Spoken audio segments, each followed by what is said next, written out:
اگر حالات ٹھیک تھے تو ہمارے ڈی ایس پی اس کو گولی کیسی لگی تھی؟ پورے سوات کے لوگوں کو پتا ہے کہ گولی کیسے لگی تھی. پھر دوسرا سوال یہ ہے کہ آپ کا میجر اور کیپٹن بھی تو ان کی حراست میں تھا, ان کی ویڈیو بھی منظر عام پہ آئی تھی. تو کیا یہ مذاق تھا؟ کیا یہ پروپیگنڈا تھا؟ وہاں پہ جو لوگوں کو تاوان کے فون آتے ہیں, جو کالز آتے ہیں, کیا یہ مذاق تھا؟ آپ نے کس طرح کہہ دیا کہ یہ تو پروپیگنڈا ہو رہا ہے؟ کوئی پروپیگنڈا نہیں ہو رہا. اور اس کے ساتھ ساتھ میں یہ بھی سوال کروں, اور میں آپ کو کل کے بات کر دوں آج, کہ اگر غداری کے فتوے لگاتے ہیں, کوئی غداری کے فتوے لگاتے ہیں, وہ بھی سن لیجئے کہ 7,000 سیکیورٹی فورس کے جوان جو شہید ہوئے ہیں وہ بھی میرے اپنے ہیں, میرے ملک کے امن کی خاطر وہ شہید ہوئے ہیں. لیکن 80,000 جو آپ کے پاکستانیوں نے قربانی دی ہے وہ بھی ہم لوگوں نے دی ہے. ہم نے بھی اس پاکستان کے امن کی خاطر اپنے گھروں کی قربانی دی ہے, اپنے اپنوں کی قربانی دی ہے. ہمیں کوئی غداری کے سرٹیفکیٹ نہ دے, نہ ہمارے حب الوطنی کے اوپر سوال کرے, ہمارے امن کا ہمیں جواب دے. سیکیورٹی جن کی ذمہ داری ہے وہ ہمیں جواب دے.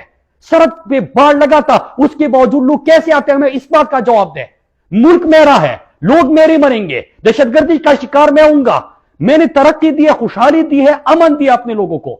ہم نے وہاں پہ اپنے ہاتھوں سے اپنا سوات اور اپنا ملاکن بنایا ہے. ہم نے خیبر پختونخوا میں عرصے بعد امن دیکھا ہے, ہم نے اپنے ہاتھوں سے بنائے. ہم وہ تباہ ہونے نہیں دے سکتے. ہماری نظروں کے سامنے چیزیں ہو رہی ہے, ہمیں کہا جا رہا ہے کہ نہیں حالات ٹھیک ہے, پروپیگنڈا کیا جا رہا ہے. لوگوں سے پوچھو نا, تو سڑک پہ باڑ لگا ہے, اس کے باوجود کیسے ہو رہا ہے. افغانستان میں نمائندہ میں, میرے لوگ, صوبائی چیف منسٹر بیٹھا ہوا ہے, ان کی بجائے افغانستان میں جا کے کون ہمارے مستقبل کے فیصلے کر رہا ہے؟ کس طرح ریجیم چینج کے بعد ہمارے خون کا پھر سے سودا ہونے جا رہے ہیں؟ یہ نہ کرے, اس کا جواب دے قوم کو. اور میں یہاں پہ 2-3 سوالات کرتا ہوں, اپنے پاکستانی قوم سے بھی اپیل کرتا ہوں, اور اس کے ساتھ میں میڈیا سے اپیل کرتا ہوں.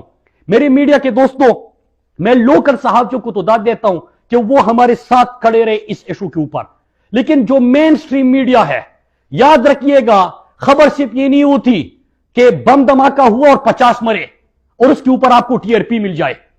خبر صرف یہ کام نہیں ہوتا کہ اتنے لوگوں کو اغوا کیا گیا, اتنا بھتہ مانگا گیا. ہم نے پہلے سے اس ایشو کے اوپر بات کر رہے ہیں. ہم اپنی آنکھوں کے سامنے دیکھ رہے ہیں کہ ہمارے مستقبل کے سودے ہو رہے ہیں. ہمارے بچوں کو اور ہمارے مستقبل کو اور ہمارے امن کو ایک دفعہ پھر جنگ میں دھکیلا جا رہا ہے. لیکن آپ سب خاموش ہیں. آپ بھی ہمارے مجرم ہیں, پاکستان کا میڈیا بھی ہمارا مجرم ہے. انہوں نے ہمارا ساتھ نہیں دیا, یہ کڑے نہیں ہوئے, انہوں نے سوال نہیں پوچھا. اور میں باقی پاکستان سے کہتا ہوں, میں اپنے سندھ, بلوچستان, پنجاب اور اسلام آباد کے لوگوں سے کہتا ہوں کہ اگر آگ لگے گی سوات میں, در میں, باجوڑ میں, وزیرستان میں, اس کی تپش آپ بھی محسوس کرو گے. یہ جس طرح آغاز ہوا تھا جب پہلا آپریشن کیا گیا تھا 2004 میں وزیرستان میں, سلسلہ وزیرستان میں نہیں رکا تھا, پورے خیبر پختونخوا میں, پورے فاٹا میں, اور پھر اسلام آباد میں بھی دھماکے ہوئے, لاہور میں واگا بارڈر پہ بھی دھماکہ ہوا, کراچی میں دھماکے ہوئے, کوئٹہ میں دھماکے ہوئے. پورے پاکستان سے ہمارے اپنوں کے جنازے اٹھے. خدا کے لیے اس آگ کو روکے, خدا کے لیے لوگوں کے مستقبل کے فیصلے کرتے وقت ان کو اعتماد میں لے, لوگوں کی زندگیوں سے مت کے لے. یہ جو امپورٹڈ حکومت جو بھی یہ پالیسی اختیار کر رہے ہیں ان کو میں بتاتا چلوں, اور اتنی بھی بے شرم ہے یار یہ امپورٹڈ حکومت کہ ریجیم چینج کے بعد آپ سے ہم بار بار سوال کر رہے, ایک لفظ تک نہیں بولا. کیا ہمارے خون کی اتنی اہمیت نہیں ہے؟ کیا آپ کے خون کا رنگ لال ہے اور ہمارے لوگوں کے خون کی کوئی حیثیت ہی نہیں ہے؟ ہمارے بچوں کی کوئی حیثیت نہیں ہے؟ ہمارے امن کا آپ کی نظروں میں اس کی کوئی حیثیت ہی نہیں ہے؟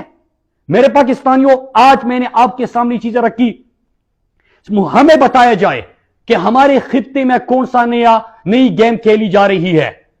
نمبر 1. نمبر 2, سرحد کس کی ذمہ داری ہے سیکیورٹی دینے کی؟ باڑ لگانے کے بعد وہاں پہ لوگوں کی نقل و حرکت کیسے ہو رہی ہے؟ ہمارے علاقوں میں جب یہ سرگرمیاں ہو رہی ہے, ہم سوال اٹھا رہے ہیں تو ہمیں ٹی وی پہ آ کے ایک بیان دلا کے یہ کیوں کہا جا رہا ہے کہ پروپیگنڈا ہو رہا ہے؟ اور اگر پروپیگنڈا تھا تو ہمارے سیکیورٹی فورس کے میجر اور کیپٹن کو بھی تو انہوں نے اس کی ویڈیو ریلیز کر دی تھی. پھر اس کے بعد میرا ایک اور سوال ہے کہ افغانستان میں جو کمٹمنٹس ہو رہی ہے, مستقبل میرا, گھر میرا, زندگی میری, آگ میرے گھر میں لگے گی, لیکن وہ اس کے اوپر ہمیں پتہ ہی نہیں ہے. پھر 5ویں چیز کہ اس خطے میں مفادات, کون سے مفادات کی تکمیل کے لیے تمام چیزیں ہو رہی ہے؟ خدا کے لیے اس کو سیریس لے. اور آخر میں ایک دفعہ پھر کہہ دوں اپنی قوم سے, اب میں پورے پاکستانی قوم سے کہتا ہوں, خدا کے لیے اٹھے, بات کرے یار, بات کرے.